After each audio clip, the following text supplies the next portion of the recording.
नमस्कार साथियों और स्वागत है आपका फिर एक नए वीडियो में।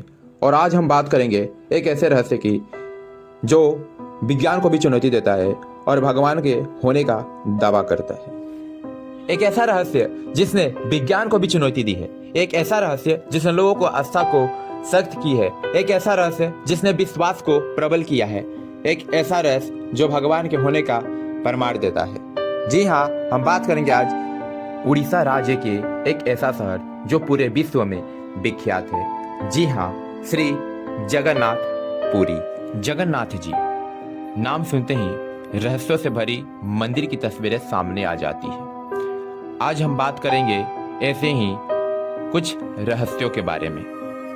तब तक के लिए इस वीडियो में आप बने रहिए। So let's start this video. कहा जाता है इस मंदिर का निर्माण 7वीं सदी में राजा इंद्रदुमन द्वारा हुआ था और इसमें न जाने कितने रहस्य हैं। आज हम सब रहस्यों के बारे में एक एक करके जानेंगे विस्तार से। बात करते हैं मंदिर के ऊपर लगे सुदर्शन चक्र की। यह मंदिर के सबसे शिखर पर मौजूद है। अष्ट धातु से निर्मित इस चक्र को नील चक्र भी कहा जाता है और इसे इस तरह से बनाया गया है कि इसे आप पुरी के किसी भी कोने से देख लें या किसी भी दिशा में तो आपको ऐसा लगेगा कि इस चक्र का मुंह आपकी तरफ ही है। बात करते हैं दूसरी रहस्य की। जगन्नाथ मंदिर का सबसे बड़ा रहस्य यह है कि मंदिर के ऊपर स्थित ध्वजा हवा के हमेशा विपरीत यानी उल्टा लहरता है और ऐसा क्यों होता है ये आज तक किसी को पता नहीं चल पाया। और इसका एक और रहस्य है कि मंदिर के पुजारियों द्वारा इस ध्वज को प्रतिदिन बदला जाता है।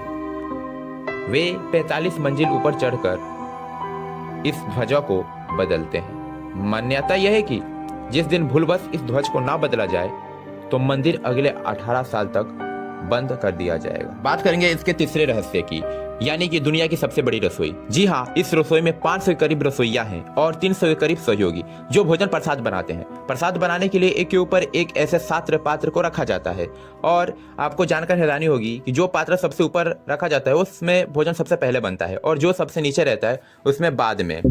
इस रसोई को बना प्रसाद कभी भी कम नहीं होता। यहाँ एक दिन में 20,000 से लेकर 1 लाख तक लोग प्रसाद खाते हैं, लेकिन आज तक कभी प्रसाद कम नहीं हुआ। बात करेंगे चौथे रहस्य की।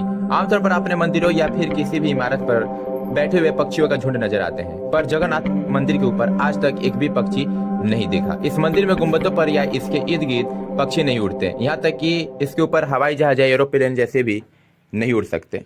बात करेंगे पांचवें रहस्य की। इस मंदिर की विचित्र बात यह है कि समुद्र के पास यानी समुद्र तट पर होने के बावजूद मंदिर में प्रवेश करने के बाद लहरों की आवाज सुनाई नहीं पड़ती और बाहर निकलते ही फिर आवाजें सुनाई पड़ने लगती है। समुद्र तटीय क्षेत्रों में हवा लहरों की दिशा में चलती है, यानी हवा समुद्र तट की ओर जाती है, लेकिन यहाँ उड़ीसा के पुरी में हवा जमीन से समुद्र की ओर जाती है, यानी कि यहाँ हवा का जो रुख होता है वो उल्टा होता है, वो उल्टा दिशा में बहती है।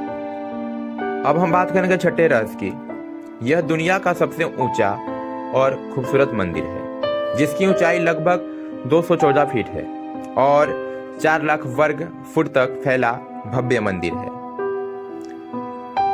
इतना ऊंचा होने के बावजूद इसकी कभी छाया नहीं बनती, यानी कि इस मंदिर के कभी भी परछाई नहीं दिखती। इसको इस तरह बनाया गया है, इसके गुंबदों की कभी भी छाया नहीं बनती।